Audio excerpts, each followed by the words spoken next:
AJAX is short for asynchronous JavaScript, and the Heartbeat API is a simple server polling API built into WordPress, allowing near real-time front-end updates. तो simple अल्फाज में ये है कि अगर आप front end से रियल टाइम में अपने बैक एंड से या सर्वर से कम्युनिकेट करना चाहते हैं तो उस टाइम पे हम हार्ट बीट एपीआई को इस्तेमाल करते हैं। हार्ट बीट एपीआई वर्डप्रेस के अंदर बिल्ट इन है, ठीक है, और आप इसको अपने जावास्क्रिप्ट कोड के अंदर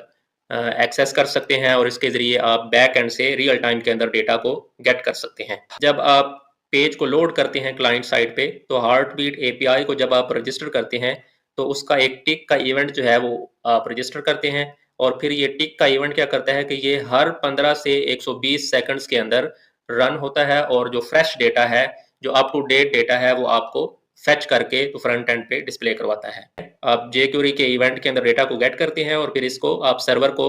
सेंड कर देते हैं डेटा को and waits for the response, फिर आप वेट करते हैं रिस्पॉन्स का।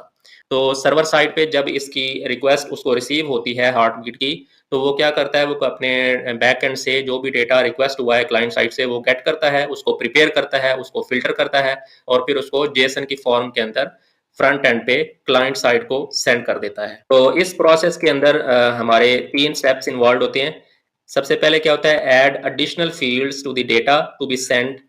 जावास्क्रिप्ट हार्टबीट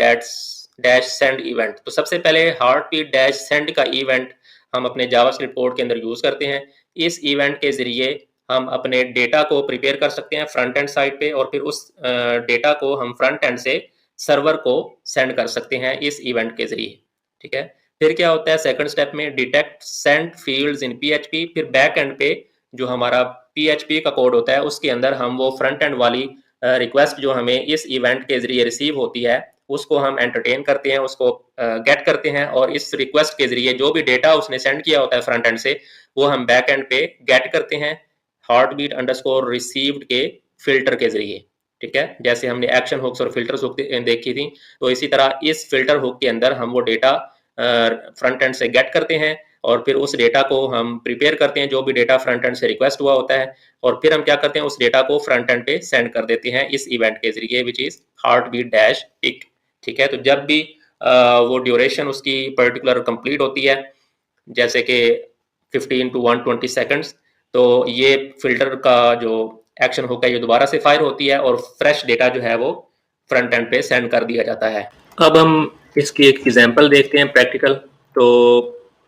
एग्जाम्पल सिनेरियो हम ये कंसिडर करते हैं कि अगर आपको याद हो तो हमने एक पिछली वीडियो के अंदर जब हम शॉर्ट कोड को डिस्कस कर रहे थे तो शॉर्ट कोड के डेमो के लिए हमने एक पेज बनाया था शॉर्ट कोड डेमो के नाम से और उस पर हमने एक शॉर्ट कोड को ऐड करके तो इसकी फंक्शनैलिटी को टेस्ट किया था। फिर इसी शॉर्ट कोड के ज़रिए हमने एजैक्स फंक्शनैलिटी को भी टेस्ट किया था जिसमें हमने एक बटन ऐड किया था और जब हम इस बटन पे क्लिक करते थे तो हमें रिसीव होता था कि इसके टोटल नंबर ऑफ बुक्स जो हैं वो अभी कितनी हमारे बैक एंड पे एडेड हैं, ठीक है। तो एजैक्स के अंदर आपको क्या करना पड़ता है कि आपको कोई एक्शन परफॉर्म करना पड़ता है, जैसे कि आपने क्लिक किया, आपने कोई एक्शन परफॉर्म किया, फिर आपको डेटा रिसीव होता है, ठीक है। लेकिन हार्टबीट एपीआई के अंदर क्या होता है कि आपको कोई एक्शन परफॉर्म नहीं करना पड़ता बल्कि ऑटोमेटिकली हर 15 से 120 सेकंड्स के बाद आपकी ये जो इवेंट्स हैं ये फायर होते हैं और ये आपको फ्रेश डेटा जो है वो सर्वर से गेट करके तो आपको डिस्प्ले करवाते हैं, ठीक है। तो हम इस एग्जाम्पल को अब हम कंसिडर करेंगे कि बजाय इसके कि हम इस क्लिक पे अपना जो फ्रेश डेटा है वो रिसीव करें हम अब हार्टबीट एपीआई के जरिए इसी डेटा को नंबर ऑफ बुक्स के जो काउंट है इसको गेट करेंगे, ठीक है। और फिर हम बैक एंड पे एक नई बुक ऐड करेंगे और इस पेज को हम रिफ्रेश नहीं करेंगे और ये ऑटोमेटिकली हमें जो लेटेस्ट उसका नंबर्स जो बुक्स का जो काउंट होगा वो हमें डिस्प्ले करवाएगा। तो ये इस फंक्शनैलिटी को हम अब हार्टबीट के जरिए इम्प्लीमेंट करेंगे।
तो अब यहाँ पे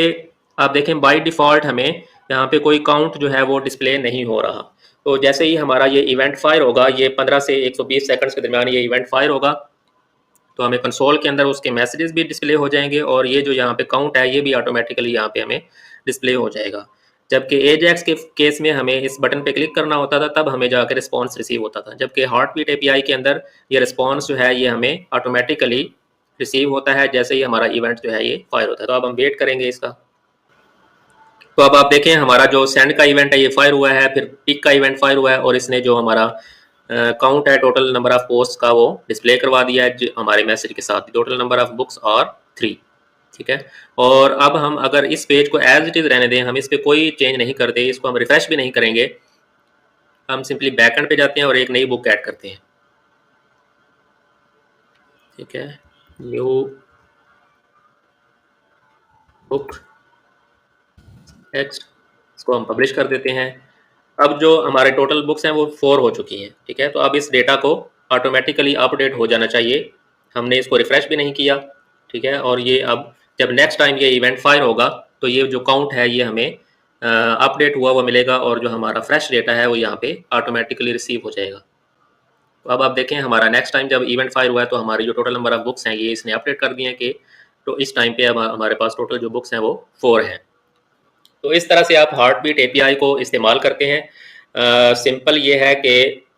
जब भी आप रियल टाइम के अंदर डेटा को फैच करना चाहें कि कोई किसी एक्शन पे डिपेंडेंट ना हो, कि ऑटोमेटिकली आपका जो फ्रेश डेटा है वो कुछ ड्यूरेशन के बाद 15 से 120 सेकंड्स के दरमियान वो अपने डेटा को दोबारा से गेट करे और जो फ्रेश डेटा है वो आपको फ्रंट एंड पे डिस्प्ले हो, तो उन केसेस के अंदर आप हार्ट बीट एपीआई को इस्तेमाल करते हैं।